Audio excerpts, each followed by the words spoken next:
गांव में रामू शामू नाम के दो भाई रहा करते थे। दोनों में बहुत ज़्यादा प्यार था। दोनों एक दूसरे के बगैर नहीं जी सकते थे। हर रोज़ की तरह सुबह वो लोग खेतों के लिए निकल गए। खेत में काम करना उनकी मजबूरी थी, क्योंकि वो बहुत गरीब थे। दोनों बातें करते करते खेत में पहुंच गए और खेतों में जाकर यही सोचने लगे कि ऐसा क्या करूं जिससे ये सारे दुख दूर हो जाए। सोचते सोचते शाम हो गई और वो घर आके सो गए। रामू ने सुबह शामू से पूछा कि शामू मेरे भाई, हमारे दुख तभी दूर होंगे जब तुम शहर जाके पढ़ाई करके कोई अच्छी नौकरी करोगे। शामू रामू की बात मान गया और वो शहर के लिए निकल गया।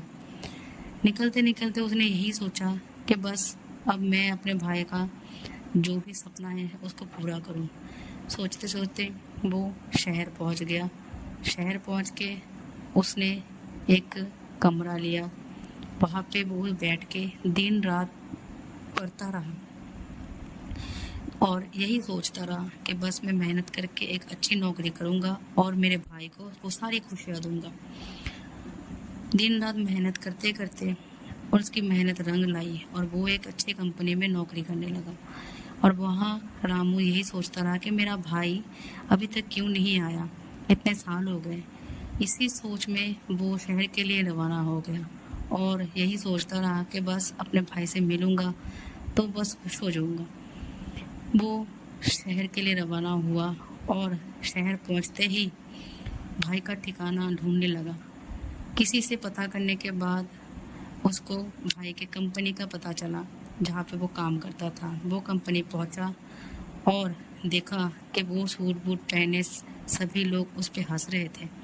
और उसने भाई को बोला, भाई मैं रामू, तुम कैसे हो? और उसके भाई ने उसके पहचानने से मना कर दिया। इसी दुख में रामू एक गाड़ी के नीचे टकरा गया और उस गाड़ी से एक सेठ निकले और उसको समझाया कि मरने से क्या होगा, तुम मेरे साथ मेरे घर चलो और वहीं पे रहना आज से, और वहीं पे खाना भी खाना, सारा कुछ तुम वहीं पे करना। चलो तुम मेरे घर और ये सब चिंताएं छोड़ दो। ये बोलकर वो अपने घर पे ले आया।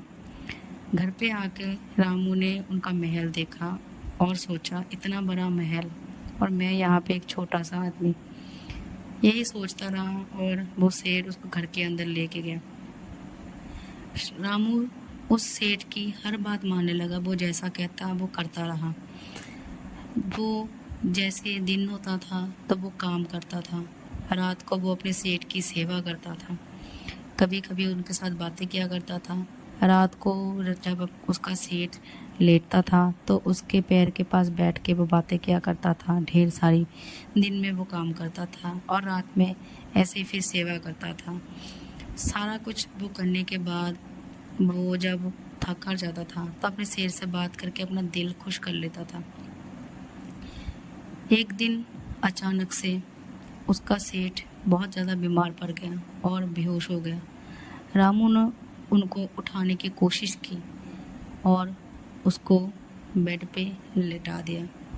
लेटने के बाद सेठ ने यही बोला कि रामू, तुम बहुत अच्छे इंसान हो, मेरे पास कोई औलाद नहीं है, तुम बहुत ईमानदार हो, इसीलिए मैं अपनी सारी जायदाद तुम्हारे नाम पे कर रहा हूँ और तुम हमेशा खुश रहोगे, मुझे ये पता है।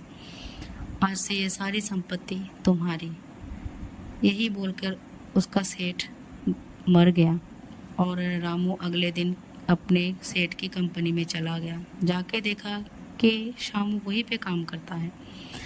शामू ने बोला, अरे भाई आप यहाँ पे? रामू ने भी उनको पहचानने से मना कर दिया। बोला, कौन भाई, कैसा भाई? मैं किसी का भाई नहीं हूँ और तुम्हारे जैसे आदमी की यहाँ पे कोई ज़रूरत नहीं है, तुम यहाँ से जा सकते हो। ऐसा कहकर उसके भाई ने, रामू ने शामू को कंपनी से निकाल दिया और शामू यही सोचता रहा कि अब मैं क्या करूं, मेरे पास ना घर है, ना कोई अच्छी नौकरी और ना मेरा भाई जिससे मैं इतना प्यार करता था। और रामू अब उस कंपनी का मालिक है और वो यही सोचता था कि बस अब मैं जितने दिन भी हूँ सबकी मदद करूँगा, और वो खुशी खुशी रहने लगा।